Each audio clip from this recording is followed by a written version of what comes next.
ಅದು ತಲೆ ನನಗೆ ಸುತ್ತಿ ಯಾಕೆ ಬರ್ತಾ ಇದೆ ನಿಮ್ಮ ಪ್ರಕಾರ? ಸರಿ, ಮನೆಯಲ್ಲಿ ಒಂದು ಸ್ವಲ್ಪ ಟೆನ್ಷನ್ನು, ಮನೆಯದು ಒಂದು ಸ್ವಲ್ಪ ಅದು ಹೇಳ್ಬಾರ್ದು ಸರ್, ಅದು ಅಷ್ಟು ನೋವು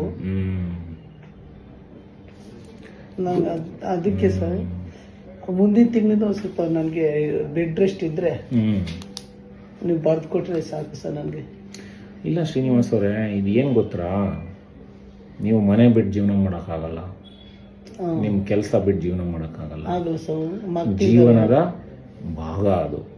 ಅರ್ಥ ಆಯ್ತಾ? ಒಂದು ನೀವು ಅರ್ಥ ಮಾಡ್ಕೊಳ್ಳಿ. ಹೌದು ಸರ್. ಆಯಿತಾ? ನನಗೆ ಏನೇ ಬೆಡ್ ರೆಸ್ಟ್ ಮಾಡಿಕೊಟ್ರು, ಏನೇ ಮಾಡಿದ್ರು, ಒಂದು 3 ದಿನ ಮಲಿಕಂತೀರ, ಮತ್ತು 4ನೇ ದಿನ ಮತ್ತೆ ಅದೇ ಗೋಳು ಅಲ್ವಾ? ಎಲ್ಲರೂ ಇದೇ ಜೀವನದಲ್ಲೇ ಇರೋದು. ಅರ್ಥ ಆಯ್ತಲ್ಲ? ನೀವು ಒಬ್ಬರೇ ಅಲ್ಲ, ಎಲ್ರಿಗೂ 108 ತಲೆನೋವುಗಳು ಇದ್ದೇ ಇರ್ತವೆ. ಅದನ್ನ ಯಾರು ತಲೆನೋವುಗಳು ಅಂತ ಅನ್ಕೊಂಡು ಟೆನ್ಷನ್ ಮಾಡ್ಕೋತಾರೋ ಅವ್ರಿಗೆ BP ವೇರಿಯೇಷನ್ ಆಗೋದು ಸಹಜ. ಆಗ BP ವೇರಿಯೇಷನ್ ಆಯಿತು ಅಂದರೆ ತಲೆ ಸುತ್ತು ಬರೋದು ಸಹಜ. ಬಹಳಷ್ಟು ಜನ BP ಲೋ ಆಗಿ ತಲೆ ಸುತ್ತು ಬಂದು ಬಿದ್ದೋಗ್ಬಿಡ್ತಾರೆ. ನಿಮಗೂ ಹಂಗಾಗ್ತಾ ಇದೆ. ಮತ್ತು ಒಂದ್ಸಲ ನೋಡಿದ್ರೆ BP ರೈಸು, ಒಂದ್ಸಲ ನೋಡಿದ್ರೆ BP ಲೋ. ಯಾಕೆ ಅಂದರೆ ನಮ್ಮ ಮನಸ್ಥಿತಿ ಹಂಗಿರುತ್ತೆ. ಮನಸ್ಥಿತಿ ವೇರಿಯೇಷನ್ ಇದ್ದರೆ ಕೆಲವು ಕೆಮಿಕಲ್ಸ್ ರಿಲೀಸ್ ಆಗಿ ಹಿಂಗಾಗುತ್ತೆ. ಯಾವತ್ತೂ ಅಷ್ಟೇ ಮನೆ ಟೆನ್ಷನ್ಗಳನ್ನ ಮನಸ್ಸಿಗೆ ತಗೋಬೇಡಿ, ಕೆಲಸದ ಟೆನ್ಷನ್ಗಳನ್ನ ಮನಸ್ಸಿಗೆ ತಗೋಬೇಡಿ. ಯಾಕೆ ಹೇಳಿ, ಇವೆರಡರ ಜೊತೆ ಜೀವನ ಮಾಡ್ಕೊಂಡು ಹೋಗ್ಬೇಕು ನೀವು. ಅವುಗಳನ್ನ ಹ್ಯಾಂಡಲ್ ಮಾಡೋ ಟೆಕ್ನಿಕ್ಸ್ನ ಕಲ್ತ್ಕೊಳ್ಳಿ.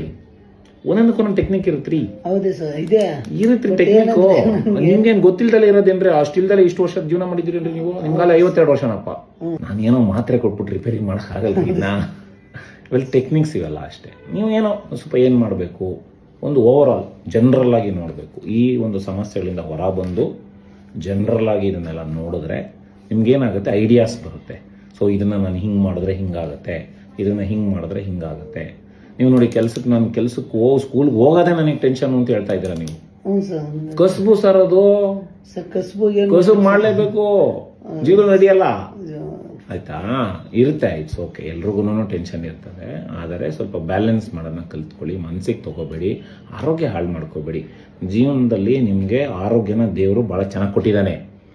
ಪಾಪ ನಿಮ್ಗೆ ಅನುಭವಿಸೋಕ್ಕಾಗ್ತಾ ಇಲ್ಲ ನಿಮಗೆ. ನೋಡಿ, ಲಾಸ್ಟ್ ಟೈಮ್ ಎಲ್ಲ ಟೆಸ್ಟ್ಗಳು ಮಾಡಿದ್ವಿ, ಎಷ್ಟು ಬ್ಯೂಟಿಫುಲ್ ಆಗಿದೆ ನಿಮ್ದು ಆರೋಗ್ಯ. ಸೊ ಆರೋಗ್ಯ ಚೆನ್ನಾಗಿ ಕೊಟ್ಟಿದ್ದಾನೆ ಅಂತಂತಂದ್ರೆ ಎಲ್ಲ ಇದೆ ಜೀವನದಲ್ಲಿ ಅಂತ ಅರ್ಥ ನಿಮ್ಗೆ. ಮನಸ್ಸು ನೆಮ್ಮದಿನ ಒಂದು ಸ್ವಲ್ಪ ಕಂಡುಕೊಳ್ಳಿ. ಮನಸ್ಸು ನೆಮ್ಮದಿ ಎಲ್ಲೂ ಸಿಗಲ್ಲ.